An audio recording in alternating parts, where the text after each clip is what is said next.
When you're picking RAM to install in your motherboard, the important thing to remember is that you can get the highest speed that your motherboard will support. So you really need to check your motherboard documentation or the manufacturer's website to find out exactly how fast of memory you can put in. There's another speed rating on memory, and that's the memory timings. Timings are how fast the inner workings of the memory actually function.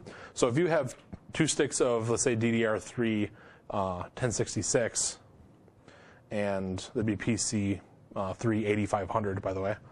If you have 2 of these sticks, and one has faster timings than the other one, faster timings are defined as lower numbers. That memory stick will actually be faster in your computer than the other one would be. So once you've decided what RAM you want to use, and are you going to use it, there's certain things you need to know about actually installing it. This motherboard supports technology called dual channel memory. And as you see here, these 2 memory slots and these 2 memory slots are different colors. What that is if you put the memory sticks together on a single color, the memory itself will actually have an increase of speed due to the technique.